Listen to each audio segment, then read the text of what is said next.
Views from Dr. Bagai there. As far as, again, coming back to the booster shots, as we said, that some experts are of the opinion that the mRNA vaccines, the ones which are by Moderna, might actually be better in terms of giving as a booster shot compared to existing Indian vaccines that prevalently used, Covaxin as well as Covishield. What are your thoughts on it, ma'am? All right. So I think Dr. Bagai has very beautifully explained as to how do we have to go about all these booster doses. But all said and done, I would just like to add one more thing here is that whenever we talk about a booster dose, there has been studies which say that the mix and matching has already been done, but obviously there aren't much data about it as how they would be acting when we talk about the amount of antibodies they'll be producing. But if we talk about the advisory that has not yet come, but we'll be just following the basic guidelines that were there, that people who has taken Covaxin will go ahead with Covaxin, and those who have taken Covishield will go ahead with that. But up till now, there hasn't been much studies onto it, so it's too early for us to say as to whether we should be going ahead with some other booster doses or we should be sticking back to the same ones.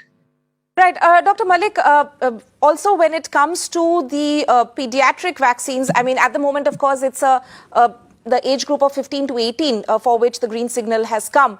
But there also parents have a lot of concerns in terms of actually whether or not this will, of course, I mean, unanimously, I'm sure a lot of parents would be relieved by the fact that their children are going to be able to get vaccinated. But what are some of the things that parents now need to keep in mind? Because there are still concerns in terms of clusters in educational institutes. There are still concerns of, several children actually turning COVID positive. So is this the right time, actually, let's put it that way, for introducing these jabs?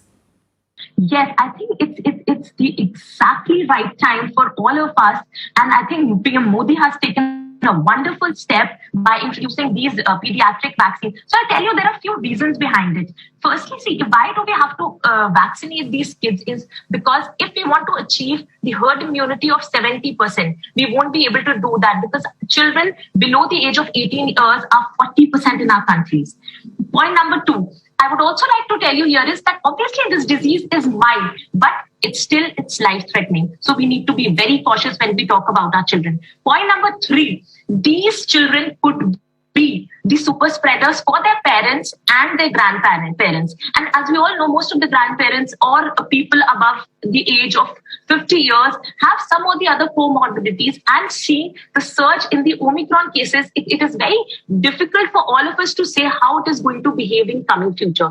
And most importantly, for mental and emotional security of the parents. See, parents are not able to send their children in parks as they used to do it. They're not going to their schools. So I think this security is very, very important. And all these things are going to sum up if we do not take the step right now. So I think it's a wonderful step that has been taken by the government, and we should all be prepared for it. And I think soon we'll be vaccinating children below the age of 12 as well.